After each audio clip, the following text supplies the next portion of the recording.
నువ్వు ఇక్కడున్నావా? నీకోసం ఇల్లంతా వెతికాను. ఏమిటి బావ ఇది? ఆ వాణి చెడిన మనిషి అని తెలుసుకోదా? ఆ మాటలు నేను నమ్మను. ప్రవర్తనలో, మనసులో, జీవితంలో మంచితనం లేకపోతే ఆ గొంతంత పవిత్రంగా పలకదు. నా మాటలు నీకు పిచ్చిగా అనిపించవచ్చు, కానీ ఎవరో చెప్పిన అబద్ధాల కన్నా నా అంతరాత్మ చెప్పే నిజాన్నే నేను నమ్ముతాను. ప్రేమ ఎంత గుడ్డిదో నిన్ను చూస్తే తెలుస్తుంది. గుడ్డిది కావటమే ప్రేమ అదృష్టం. అందుకే అది ఇన్నాళ్ళు ఎందరో ప్రేమికుల జీవితాల్ని చరితార్థం చేసింది, చరిత్రలుగా మిగిల్చింది. అయితే అంత గట్టి నమ్మకం ఉన్నవాడివి ఆ అమ్మాయి ఊరెళ్ళి నిజాలు స్వయంగా తెలుసుకోవచ్చుగా. Correct, good idea. థ్యాంక్స్ వదినా, వెంటనే తెలుసుకుంటాను.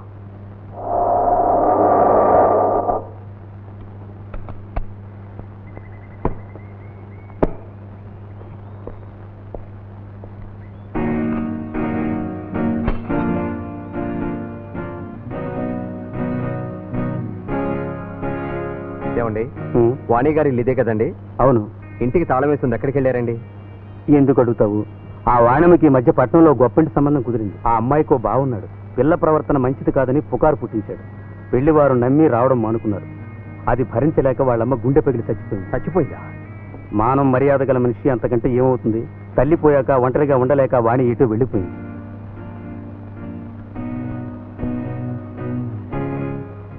వాణి డియర్, ఇంకా ఎన్ని రోజులు నీకోసం వెయిట్ చేయాలి? ఎక్కువ రోజులు అక్కర్లేదు గురు. ఏరా, వాణి పెళ్లి కొప్పేసుకుందా? అలాంటి ప్రమాదం రాకుండా ఎక్కడికో జెండా ఎత్తేసింది. వాట్? ఎప్పుడు వెళ్ళింది? ఎక్కడికి వెళ్ళింది? ఎందుకు వెళ్ళింది? పద, పోలీస్ స్టేషన్కి వెళ్ళి అడుగుమా. పోలీసుల మాట ఎత్తకరా, పాత నొప్పులు జ్ఞాపకం వస్తున్నాయి. అవును గురు. రే బర్మా బఠాణి, ఆ ముసింది చచ్చిపోయిన తర్వాత దీని మనం దీన్ని వదిలేసాను చూడు, అదిరా మనం చేసిన పొరపాటు. వాణి ఊరు వదిలి వెళ్ళిపోయిందంటే రే ఆ ఢిల్లీ ఎక్కలేదురా, అక్కడికి వెళ్ళి ఉంటుందిరా. రే నువ్వు సామాన్లు సర్దు, చలో ఢిల్లీ. ఆయన తమ్ముడికే నిన్ను ఇవ్వాలనుకోవటం, చెప్పుడు మాటలు విని సంబంధం చెడిపోవటం, పిన్ని కన్ను ముయ్యటం అంతా ఒక్కల్లా ఉందమ్మా. నా పెళ్లి కళ్ళారా చూడాలని ముచ్చటపడిందక్క. బాధపడకమ్మా. చూడు, అన్నదమ్ములిద్దరూ రామలక్ష్మణ్లా ఉంటారట. సొంత వాళ్ళు చెప్తే ఎటువంటి ఆపదైనా సర్దుకుంటుంది. నువ్వే ఇంటి కోడలని తెలియని వాళ్ళు నా పెళ్లి ఒప్పుకుంటారంటావాక? ఆయన మా పెళ్లి విషయం ఉత్తరం ద్వారా వాళ్ళకి తెలియపరిచారమ్మా. మీ బావ యుద్ధం నుంచి రాగానే మనల్ని వాళ్ళ ఇంటికి తీసుకువెళ్తారు. అన్నీ వివరించి నీ మీద పడ్డ అపవాదు నిజం కాదని వాళ్ళకి నచ్చ చెప్పి నీ పెళ్లి నీ పాటంటే ప్రాణం ఇచ్చే ఆ మురళీకృష్ణతోనే చేస్తారు. సరేనా? ఏది నవ్వు?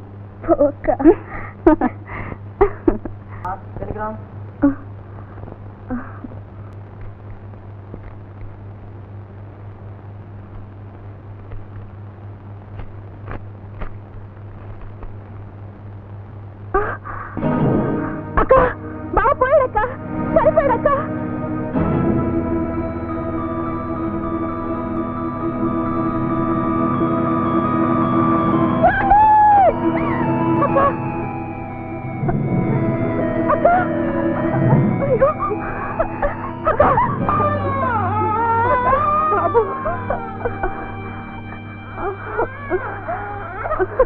డాక్టర్ తీసుకొస్తాను. వద్దమ్మా, నాకేమొద్దు.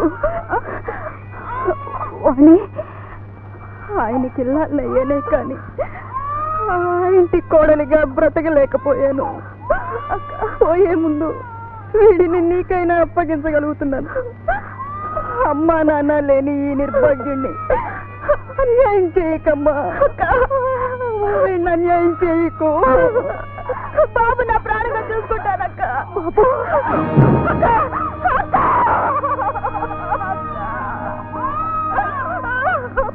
Captain Mohan died. మోహన్,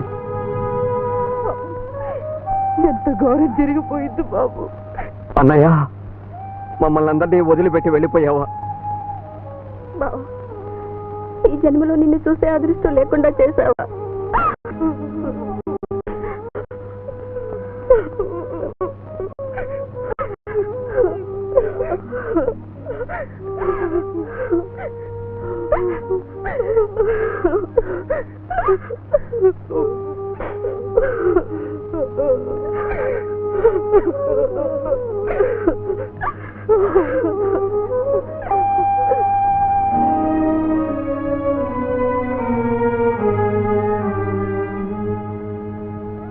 బాధపడుతున్నావా నాన్న?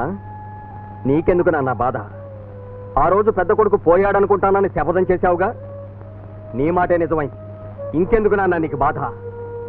కడుపు కోతతో అమ్మెడవాలి, మనసిచ్చిన అమాయకురాలుగా రాధేడవాలి, తోడబుట్టిన అన్నయ్యని శాశ్వతంగా పోగొట్టుకున్నందుకు నేను ఎడవాలి.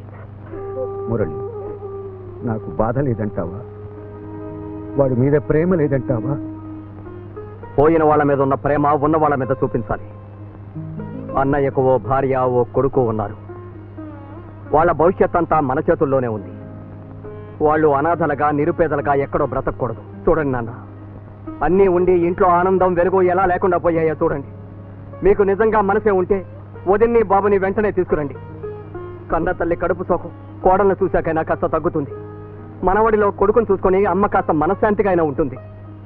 పట్టుదలకు పోయి ఇంటిని నరకం చేయకండి. అవునరా, నువ్వు చెప్పింది నిజం. వెళ్ళి వెంటనే వెళ్ళి కోడలు ఎక్కడున్నా సరే వెతికి తీసుకురా. నాన్న, నా మనవణ్ణి నా గుండెల మీద పెట్టుకుని పెంచుకుంటానని చెప్పు. అలాగే నాన్న, ఇప్పుడే బయలుదేరతాను. వదినా, అమ్మా, వదిన వచ్చింది. రా వదినా.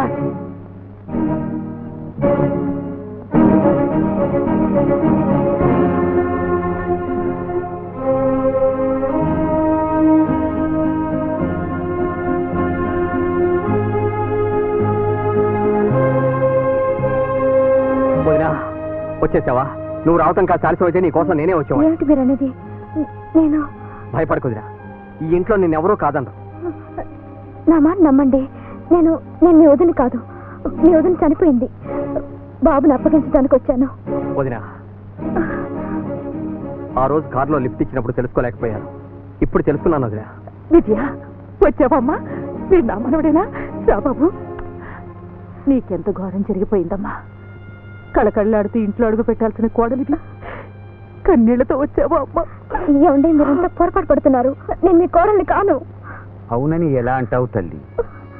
మీ ఇద్దరి ప్రేమ తెలియకపోవటం వల్ల వాడి తల్లిదండ్రులుగా దగ్గరుండి పెళ్లి చేయలేకపోయాం. అత్తమామలుగా పసుపు కుంకుమలతో నిన్ను ఆహ్వానించలేకపోయాం. చూడమ్మా, వాడు లేకపోయినా ఈ ఇంటితో నీ అనుబంధం తెగిపోలేదమ్మా. అయ్యో, మీరు నన్ను తప్పుగా అర్థం చేసుకుంటున్నారు. నన్ను నమ్మండి, నేను మీ కోడల్ని కాను. ఈ ఇంటి కోడలు అనిపించుకోవడం నీకు ఇష్టం లేదా?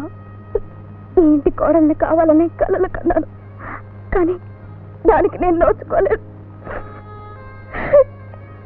ఆగమ్మా, నువ్వు ఈ ఇంటి కోడలివి కాదు సరే, ఈ బిడ్డ నా మనవడేనా? అవునండి, వాడి కోసం ఎంత దూరం వచ్చాను. నీకు ఈ ఇల్లు తప్ప వేరే నిలవనీడలేదు, అవునా? అవునండి. మరి ఈ బిడ్డకేమైనా అయితే నువ్వు భరించగలవా? లేదు, వాడిని కంటికి రెప్పలా చూసుకుంటానని మాటిచ్చాను. మరి బాబు కోసం, నీ నిలవ నీడ కోసం, మా తృప్తి కోసం, నా కొడుకుతో నీ అనుబంధం కోసమైనా ఈ ఇంట్లో ఉండక తప్పదమ్మా. అమ్మా, పెద్దవాళ్ళం, మా కడుపు క్షోభ పెట్టుకు తల్లి. అక్క, ఈ ఇల్లు నీదే అక్క. మా అందరి మాట కాదనుకోదిరా. మేము నిన్ను ఎదుటపడి చూడలేకపోయినా అబ్బాయి మీ ఇద్దరి ఫోటో పంపించాడమ్మా. నువ్వెప్పుడూ మా కళ్ళ ముందే ఉన్నావు. అదిగో అటు చూడమ్మా.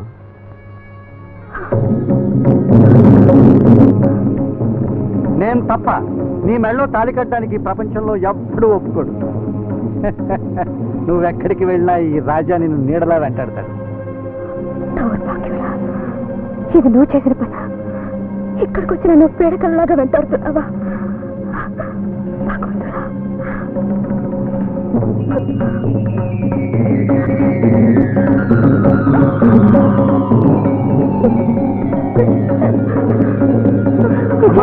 భగవంతుడా. విజయ, ఈ ఫోటో చూడగానే వదినకి పాత జ్ఞాపకాలు గుర్తుకొచ్చినట్టున్నాయి. అందుకే అలా పడిపోయింది. ఎందుకైనా మంచిది, ఈ ఫోటో తీసుకెళ్ళి ఎక్కడ దాచేయి. పాపం, వాళ్ళెంత అన్యోన్యంగా ఉండేవాళ్ళు. కృంగిపోయిన అక్కను చూస్తే అర్థమవుతుంది.